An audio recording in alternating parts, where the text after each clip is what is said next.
बंदी छोर दयाल प्रभु विघ्न विनाशक नाम शरण शरण वंदो चरण सब विधि मंगल राम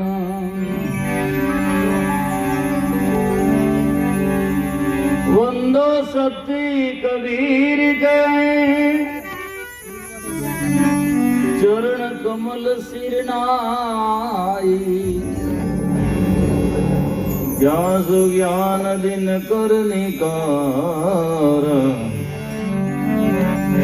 ब्रह्म तम देत न साय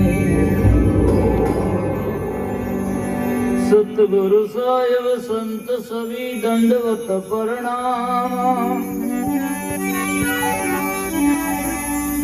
आगे पीछे मदों तीन पर जाऊं कुर्बान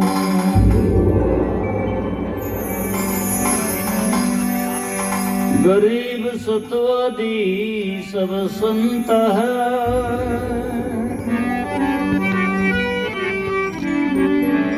आप ही आप की धाम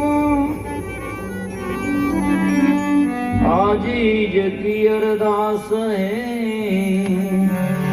सकल संत प्रणाम संगति की जय संत की हरे और की याद ओछी संगत पूर की आठों पैरी उपाद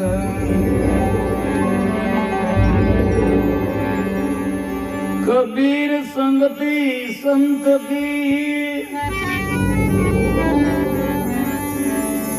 नित प्रति की जय जाय दुर्मति दूर भाव सीधे सी सुमति बताए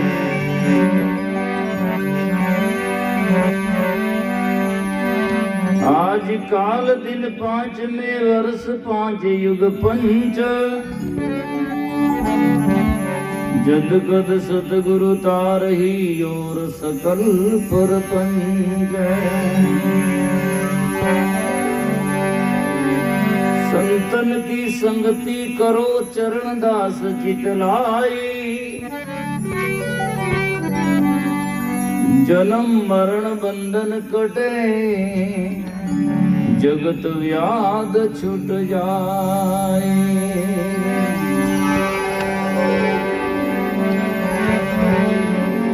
पूरब ले पुन प्रगट भया जब सत्संग में आई पड़ी संत मिले जब आनंद भयो वे शुभ दिन वे शुभ घड़ी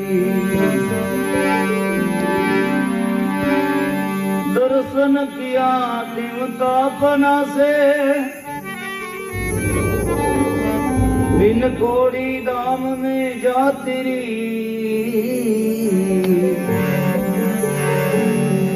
पलटोगे आवागमन छुड़ा रंज चरण की सी धरी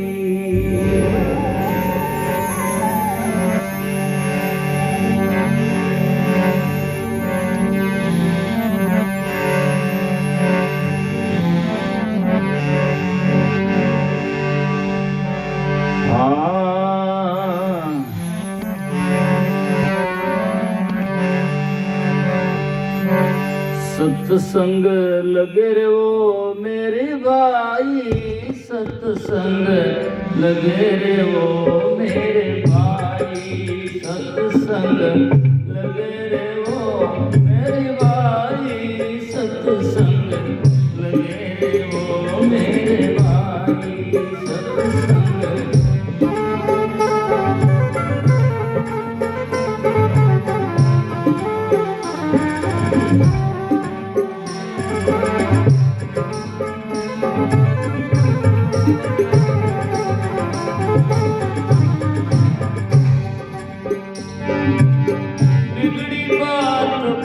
जाई तेरी बिगड़ी बात बन जाई तेरी लगे वो मेरे भाई लगे वो मेरे भाई सतसंग लगे वो मेरे भाई सतसंग लगे वो मेरे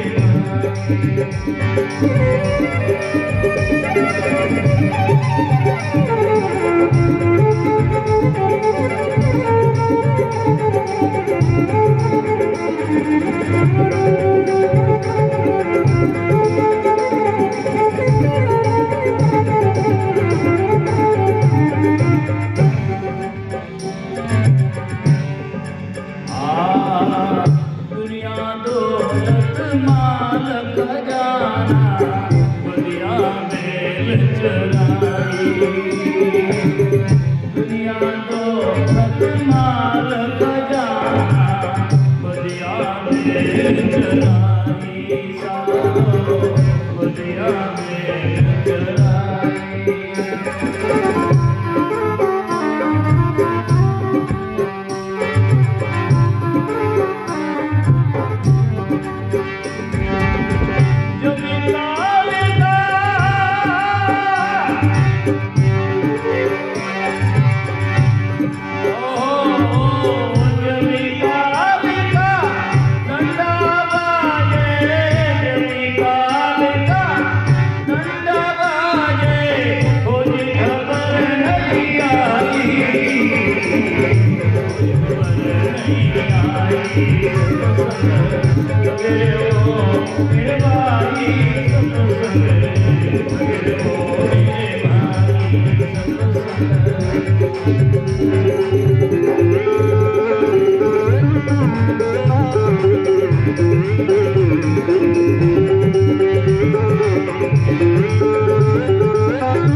मेरे भाई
सतगुरु बलराम जी साहेब की सतगुरु बलराम जी साहेब की अनंत कोटि संत महापुरुषों की। अरे मार साहब ने आवाज ने फिर बिगाड़ दी, सही करो ना, ट्रेबल कम करो। परम श्रद्धेय मंचा सेन देवरी धाम के बेन श्री रमेश साहिब जी, प्रगट धाम के बेन श्री अमृत साहिब जी, लीलिया आश्रम से पधारे श्रद्धेय महंत श्री बहादुर साहिब जी, पधार रहे हैं महंत बलराम दास जी साहिब, श्रद्धेय देवदास जी साहिब, हीरादास जी साहिब, सभी संत वृंद और हमारे वेवर चोरदास जी साहिब, मंचा से सभी संतगण, साध्वीगण, सत्संग प्रेमी सज्जनों, श्रद्धा मूर्त माताओं ने बहुत ही सुंदर सुअवसर है। श्रद्धेय हमारे संतोष दास जी साहिब ने ये कार्यक्रम रखा और इनके कान से आप हमका जाकर के दर्शन प्रसन्न और सत्संग सुनने का जीवन का परम लाभ जो है मिल रहा है। जिस जगह में जिस उद्देश्य से हम यहाँ आते हुए हैं उसी बात की जाकर के साहिब, उसी बात की जो व्याख्या या जो बात कह रहे हैं, सदगुरु कबीर साहब कहते हैं सत्संग लगे रहो मेरे भाई। कोई कह देगा कि हम तो 50 साल से लगे हुए हैं, लगे हुए तो हैं, लेकिन भीतर से कितने जगे हुए हैं? क्यों लगना नहीं होता है? भीतर से आत्मा की जगना की जरूरत है। वस्तुतः लगा सही वो होता है जो सत्संग करता है और सत्संग को हृदय में धरता है, वो इन भवसागर से तरता है। बाकी समय का जरूरी जाकर के सज्जनों कुछ न कुछ सार्थकता तो होती है, सत्संग में जाने से बुरा तो नहीं होता, लेकिन सत्संग जब हमारे हृदय में हृदयंगम नहीं होता, आचरण में नहीं आता, जब तक हमारा जीवन में पूरा नहीं होता है। इसीलिए और जो सत्संग की बात को हृदय में धर नहीं सकता वो सूरा नहीं होता है। सूरा वही होता है जो बात को जीवन में अनुसरण में ला सके। मैं कहता रहता हूँ जीवन में सत्संग में बहुत सारे लोग बैठते हैं, लेकिन सत्संग कम लोगों में बैठता है। 50 वर्षों से लोग सत्संग में जाने वाले, आचरण यदि देखा जाए तो कोई तो जर्दा खाने वाले, कोई कहाँ भटकने वाले। अभी संतों ने भजन में कहा आन देव की सेव भलानी जीव का। गुरु इष्ट की बात समझ में नहीं आती और कहाँ भटकते जाते हैं और फिर भी कल्याण चाहते हैं। कहाँ कल्याण होगा? कल्याण की संभावना नहीं हो सकती है जब हमारा जीवनवाद जाकर के वास्तविक सत्संग की तरफ में बढ़ नहीं सकता है और जाकर के हमें हृदय में आता नहीं है। तो इसीलिए जीवन में संग 2 प्रकार का होता है, एक कुसंग और एक सुसंग। सुसंग को सत्संग कहते हैं। महाभारत में जब सहदेव से पूछा गया, बहुत बड़ा विद्वान कहलाया, और पूछा गया जीवन का उत्थान पतन क्या है, एक ही शब्द में उत्तर दिया, सत्संग ही जीवन का उत्थान है और कुसंगत ही जीवन का पतन है। कुसंगत करेगा तो आज नहीं कल पतन होना ही है, और यदि सत्संग करोगे तो आज नहीं कल जीवन में उत्थान होना ही है। यदि करते जाएं नित खरसान लोहो गुण छूटे। इस सदगुरु कबीर साहब के बीज की चौपाई, नित खरसान लोहो गुण छूटे। हमेशा घर्षण करने से लोह में कितना ही जंग हो एक दिन उतर जाता है। नित्य की गोष्ठी माया मोह टूटे। हमेशा यदि हम सत्संग करते रहे, गोष्ठी कर रहे, तो माया और मोह का बंधन छूट जाता है। इसीलिए साहिब कहते हैं कि सत्संग लगे रहो मेरे भाई, और जहां से क्या होगा, तेरी बिगड़ी बात बन जाएगी। बिगड़ी जन्म जन्मांतरों की सुधरे अभी ही आज हम सुधरने की जगह में हैं और चाहते हैं तो सुधर सकते हैं। और अब के भूली तो जुगो जुग भूली। यदि अब की बार भूल गया तो युग युग भूला हुआ ही है। और अब के जग गया तो सोचो नाव में लग गया तो हमारी नाव भवसागर से पार लग जाएगी। और अब के ऊपर ही जोर दिया है, अब के सतगुरु मोह जगायो, अब को जन्म सुधारो। आगे पीछे की बात नहीं कही, वर्तमान की देख लें। भूतकाल तो सपना, भविष्य काल कल्पना, और वर्तमान है अपना। आज हमारे साथ में है, हम कर सकते हैं। आज तो हम कर नहीं सके और कल की आशा करें, क्यों? बेकार की बात है, ये तो कुछ नहीं। तो इसीलिए सज्जनों, दुनिया दौलत माल खजाना जिससे हम लगे हुए हैं, जिसमें दो विभाग, एक तो दुनिया, उसमें जीवधारी प्राणी आते हैं, माता पिता पुत्र परिवार भाई बंधु कुटुंब कबीला गाय भैंस छोकरा कुकरा इत्यादि जो है, जो जीवधारी प्राणी है दुनिया। और दौलत में जितने जो निर्जीव पदार्थ है, घर है, मकान है, दुकान है, पद है, प्रतिष्ठा, सोना चांदी रुपये पैसे इत्यादि जो है, दोनों में हमारी वृत्ति लगी हुई है और दोनों ही साथ में जाने वाले नहीं। और जाकर के सजनों उनको छोड़ने वाले हम है नहीं। तो आखिर में क्या, जबरदस्ती छूट पाएगा। और जिससे सबने संबंध बना रखा है वो तो एक दिन जबरदस्ती छूटेगा, फिर जाकर के हमारा सिर फूटेगा। क्या होगा, कुछ मिलना ही नहीं है। इसीलिए साहिब कहते हैं दुनिया दौलत माल खजाना बदिया बैल चराई। बदिया कहते हैं नपुंसक किया हुआ बैल होता है, वो जिंदगी भर माल ढोने के लिए काम आता है, उससे आगे संतानों उत्पत्ति विकास नहीं हो सकता है। ये दुनिया बदिया बैल की तरह है, माल ढोने के लिए काम आएगा और ढोते रहो। और आखिर में सदगुरु कबीर साहब बिजक में लिखते हैं, बह वे मरियो पचोनी स्वार्थ यम को दंड सहो, धन धारा सूत्र राज काजित माते भर गयो, एक खसम बिना तेली को बैल भयो। क्यों कि बैठत नहीं साधु की संगति नादे जन्म गयो, बिना विवेक जन्म चला गया। तो इसीलिए हमें समझना चाहिए, दुनिया दौलत माल खजाना बदिया बैल चराई। जब ही काल का डंडा बाजे तो खोज खबर नहीं आई। जब काल की घंटी बजेगी और जाकर के सजना जब हमारी आरती सजेगी, कोई भी साथ में संसार की तुच्छ भी चीज जिसको हम कहते हैं सब कुछ, और उसको वास्तव में देखें तो बिल्कुल तुच्छ तक हमारे काम नहीं आ सकता है। केवल हमने बोया रखा है और जाएगा नहीं। तो ज्यादा नहीं कहते हुए दो शब्दों के ऊपर विवाह करके देता हूँ। आगे बहुत ही सुंदर बात कहते हैं, उपदेश की बात, ऐसी भक्ति करो घट भीतर। भक्ति लोग करते नहीं है, और करते तो जहां न करनी हो वहां करते हैं। करनी कहाँ चाहिए? अब जाकर के आदमी महात्मा कहते घट की तरफ में जाके घट को सुधारे। कचरा तो है घर में और झाड़ू काटे अदर में, ऐसे कचरा थोड़ी निकल पाएगा। कबीर साहब ने एक साकी कही, जिनको सतगुरु ना मिला व्याकुल दौदिस ढाई, आंख नहीं सूझे बावरा घर जरे घूर बुताई। आग तो घर में लगी हुई है और पानी लाल लिजान उकरड़ी माते, घूर कहते हैं उकरड़ी को, उकरड़ी माते लिजान पानी कूटे उठे, कहीं का आग बुझेगा? जहाँ आग लगी है वहाँ आग पानी डालने की कोशिश करो। कल्पना हृदय में है तो हृदय में ही जाकर निरीक्षण करेंगे, ज्ञान समझेंगे, आचरण करेंगे, तो हमारा जीवन जाकर के सार्थक होगा। ऐसी भक्ति करो घट भीतर छोड़ कपट चतुराई। भक्ति में सजना कपट और चतुराई बिल्कुल नहीं, निश्चलता का नाम भक्ति है। यदि आप निश्चल हैं तो भगत है, भक्ति है। और यदि जीवन में कपट है तो भक्ति नहीं हो सकती है। भक्ति बिल्कुल निष्काम और निश्चलता का नाम है। इसीलिए अनन्य भाव होना चाहिए। अन्य एक को छोड़ करके दूसरी जगह में कहीं नहीं, अनन्य भाव होना चाहिए, तभी उसका भगत और सार्थकता उसमें आ सकती है, अन्यथा नहीं। तो इसलिए ऐसी भक्ति करो घट भीतर छोड़ कपट चतुराई।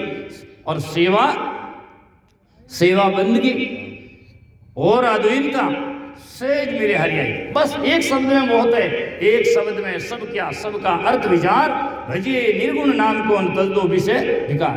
बस एक शब्द में बहुत है, यदि समझ जाए तो। कई लोग एक दिन एक महीने भाई भगत मिलो महाराज थाने गुरु महाराज कितना शब्द दिया, मैं क्यों कितना कहीं करे, गोली तो एक ठोके तो मर जाए 50 में कहीं करे, है ना। तो शब्द तो एक बहुत है, और शास्त्र भी कहता है एक शब्द गुरुदेव का ता का अनंत विचार, थाके मुनिजन पंडिता वेदन पावे पार। अनेक की बात ही कहाँ है, इसीलिए स्वयं कहते हैं कि ऐसी भक्ति करो घट भीतर छोड़ कपट चतुराई, सेवा बंदगी अरवादीनता, सेवा सुमरण और सत्संग, तीन बात को ध्यान रखो सजना। थोड़ा कह करके सत्संग बीच में है और सुमरण और सेवा इर्द गिर्द में है। मूल दरवाजा जो है वो सत्संग है। सत्संग में यदि आप घुसेंगे तो सेवा भी समझ में आएगी और सुमरण भी समझ में आएगा। यदि आपने सत्संग में नहीं आप प्रवेश नहीं किया, न तो आप सेवा सही कर पाएंगे और न आप सुमरण सही कर पाएंगे। आगे बहुत सारे उदाहरण होते हैं, ज्यादा समय नहीं है, बहुत सारे संत महात्मा पधारे हुए हैं। तो सजना पहले सत्संग को अच्छी तरह से निर्णय समझो और सेवा जहाँ करनी हो वहां करो। नाचना ही तो अंदर आगे नहीं नाचनो, પછી लोग कहाँ क्या वास्ते आगे नाचनो, अंदर आगे नाचनो क्या मतलब है, वो तो खुश होता नहीं है। सूरदास की स्त्री कहाँ पर करे श्रृंगार, सूरदास की स्त्री श्रृंगार किस पर करेगा, वो तो बंगार है, उसके लिए कुछ नहीं है ना। आन देव की सेवा ऐसे अंदर आगे नाच करो, ना कोई लेवे ना कोई देवे, थोड़ा तो विचार करो, थोड़ा तो विचार करो, वहां करना चाहिए, वहां नाचना चाहिए। जब देखे और अंधों के आगे नाच कर तो कला को लज्जित करना है, ये तो उदाहरण है। ऐसी जो न समझ सके उनके सामने कह करके भी क्या फायदा होगा। तो सदगुरु कबीर साहब कहते हैं ऐसी भक्ति करो घट भीतर छोड़ कपट चतुराई, सेवा बंदगी और अधीनता, अधीनता और दुनिया साकी जानती है जाकर के तीर्णे की अधीनता, डूबण को है अभिमान। तरना चाहते हो तो अधीनता करो, किससे, संतों से। बाकी समाज में दुनिया में तो बनी करे, गलती हुए तो जूता उठाए ले, और संत की बात कहते गया हमारी कोई गलती है। इसी प्रकार से कल्याण नहीं हो सकता। कहें कबीर सुनो भाई साधो सदगुरु बात बताई, ऐसी बातें सदगुरु कहते हैं। सदगुरु बात बताई, ये दुनिया दिन चार दहाड़े, जिसको तुम मेरा मेरा कहता है ये तो 4 दिन दाड़े ना कहते हैं मैं हूं मैं हूं मैं हूं। और जिस दिन समय आएगा पछ कही भाईजी अब थारो कोई राम जी में सुरती लगाओ, क्यों इतना दिन कट गया है ना। अब राम जी में सुरती लागे को नहीं, अब तो जिंदगी दुनिया में लगी रही तो लास्ट में नहीं लगेगा। और ट्रेनिंग है सत्संग, फौज में ट्रेनिंग इसलिए करवाते हैं, हमेशा झगड़ा थोड़ी होता है, लेकिन जिस दिन झगड़ा हो उस दिन फायरिंग सही चले। इसलिए संत महात्मा ये सत्संग इसलिए करवाते हैं कि जिस दिन हमारी गोली शरीर छूटेगा, हमारा जीव निकलेगा, उस दिन सही दिशा में जाएं, बाकी अन्य में न भटक जाएं। इसलिए नहीं तो छूटी बंदूक पड़ियाली निशाना खोजत जन्म कमाया, है ना। इसीलिए हम पूरा निश्चित के साथ में उस लक्ष्य को बना करके और हमारा घर सो जाए और जाकर के भक्ति भजन करें। इसीलिए महापुरुष कहते हैं सदगुरु बात बताई, ये दुनिया दिन चार दहाड़े रे वो अलग लो लाई। अलग जो इंद्रियों से नहीं, इंद्रियों से तीत परमात्मा सत्य चेतनात्मा जीव है, उनका अनुभव करो और उसी का सार है। इन्हीं शब्दों के साथ में मैं सभी संत महात्मा के चरणों में वंदन करते हुए और संतोष साहिब से बहुत बहुत साधुवाद देते हुए विराम देता हूँ। बोलो सदगुरुदेव की जय। साहेब बंदन।